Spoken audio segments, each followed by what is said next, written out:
There are games that people expect to be good, for example GTA 6 or Ghost of Yotze or The Witcher 4. Whether they will be or not, only time will tell, but that's what is being expected. However, there are games that are almost doomed to be a failure. In this video we'll discuss such games. A little disclaimer, I don't want those games to be a failure, I want all games to be good. But apparently it is not possible. And these games, I'm almost sure that they will be nothing but a disaster. So, let's start with our first patient, Avowed. They call this game Obsidian's answer to Skyrim. And I always wonder in cases like this, for someone to have an answer, someone had to ask. So, who the hell asked for Avowed? Now, to Obsidian's credit, it is not them who called it the answer to Skyrim. It is primarily the public, the journalists and so on.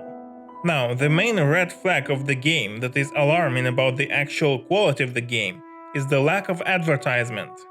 And that's now when the game is about to get released. It is as if they want the game to be released unnoticed. For example, Kingdom Come Deliverance has a huge promotion campaign before the release. Or for example, Assassin's Creed Shadows also started its pre-release campaign, but not Avowed. And it is not the matter of money, I guess. It is not like they can't afford the promotion. The game is developed by Obsidian and published by Xbox Game Studio. So don't think that they lack the resources, especially considering that it is Xbox/PC exclusive.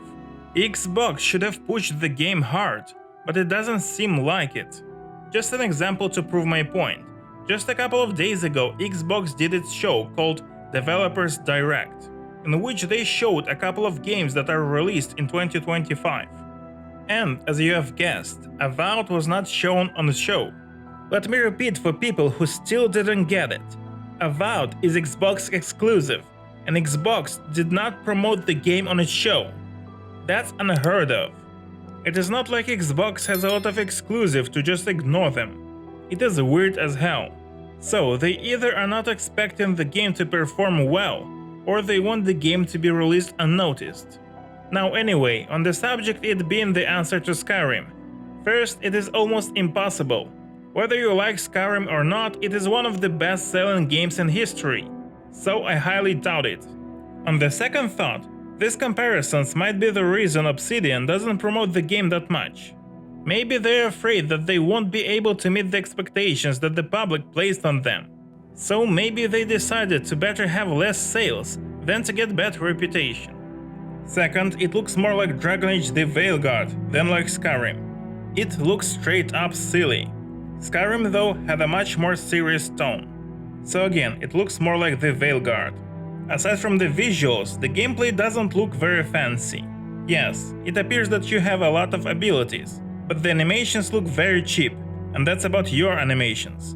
Animations of your enemies are straight up from the game Gothic.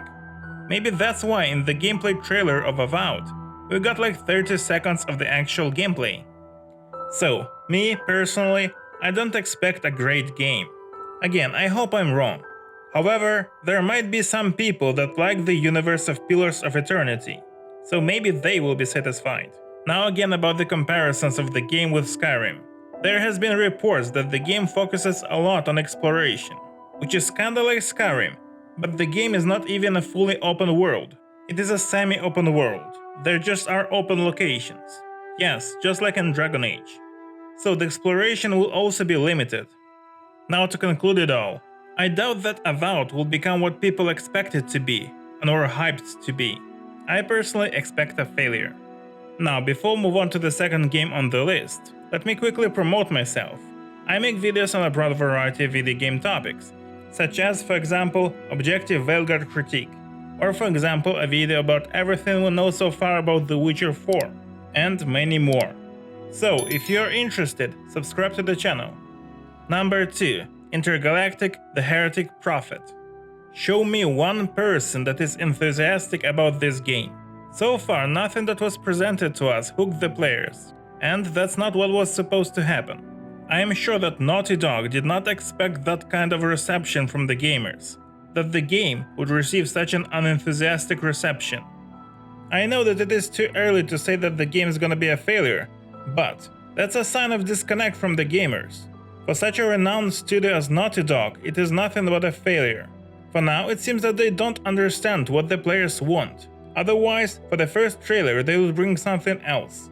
As a proof of my statement that gamers didn't like what they have seen in the trailer, you can look at the dislikes for the trailer reveal, which currently stands at 40% dislikes. For example, The Witcher 4 trailer currently stands at 4%. The difference is obvious. Now that we know the fact that Naughty Dog does not know what the players want to see in the trailer, the question arises: if Naughty Dog doesn't know what the players want to see in the trailer, do they know what the players want to play? And it doesn't help that the last project of Naughty Dog was pretty controversial. I mean The Last of Us Part 2. Some gamers didn't like it, but it could have been written off on some tough writing or some deep philosophical ideas. But that trick won't work the second time. One more game with such a controversial release, and the reputation of Naughty Dog will be forever damaged. Now, there is one more thing I didn't manage to fact check. All I've got is this article, which tells us that the actress that played the MC in Intergalactic mocks gamers. I mean, we have been through this. When media makers, so to speak, hated the media consumers, and then the media failed. And when stuff like this happen, I wonder, do they even want to make good products for the consumers if they hate the consumers? Now, let's talk about what we have seen in the trailer. 1. Retro-futuristic style. 2. Product placement. 3. So far unlikable characters. 4. The game is set in space. 5. The motivation for the MC, apparently, is the revenge for the fallen friends. 6. Sword fights with robots. Which is not unique. There are enough games out there where you fight different robots with glowing swords. Now let's talk about the setting of the game. I mean that the game is set in space. It is hella risky. So many space games have failed recently. Do we really need another one? It is super hard to pull off space world building. Just look at Starfield. Starfield world building was terrible. And even having a pre-existing world building doesn't mean success. Just look at Star Wars Outlaws. They had a world building, and yet they failed anyway because they couldn't put it together. And let me remind you that Naughty Dog does not have a great world building experience. The biggest world building that they did was The Last of Us world building. But building post-apocalypse survival world is not the same as to build the entire universe. And I hope that they're gonna build the universe, because otherwise we'll get another Starfield game where space setting is just a decoration without meaning. Now let's summarize it all. Naughty Dog lost the connection with gamers and is creating a game with too many red flags and challenges to face. Nothing that was shown to us is appealing to the gamers, and from what we have seen, this game has the potential to be a huge disaster. Number 3. Mass Effect 4. As the things goes now, it is obvious that Mass Effect 4 is gonna be the biggest failure of the gaming industry after Concord, and the biggest fall from grace in the history of gaming, because no other studio has fallen so low after being so high. We had Mass Effect Trilogy at the high, Veilguard at the bottom, and Mass Effect 4 is gonna surpass the Veilguard and be even a worse game. At least Dragon Age the Veilguard had a chance to become a good game, because to make Mass Effect 4 is a challenging task even for BioWare in its prime. The issues of Mass Effect 4 demands a separate video with the reasons why it is an extremely complicated task, and I will make a video on the subject of BioWare Future, where we will talk about it. Yes, it was confirmed that Corny Boucher, the game director of Dragon Age the Veilguard, was fired after the Veilguard's failure. But even with that person out, there is no guarantee of quality. That person is just one among many. There's no doubt that the whole personnel in charge of those BioWare projects are responsible for what happened with the studio.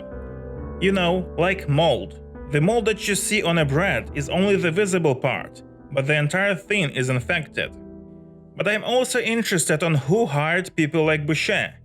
And that's also the problem, because one who hired the incompetent person is also incompetent. Now, there were some rumors that the entire BioWare studio may be shut down, which is not an entirely bad thing, but I greatly doubt that an ordinary coder has anything to do with the fails of BioWare games. No, it is the managers and directors' issue. as long as those people in charge of those failures are of the project. The other people in the studio are okay. But as I said earlier, even a fully purified BioWare probably will fail Mass Effect 4 to some extent, because how challenging the task is. Now, that's it for today.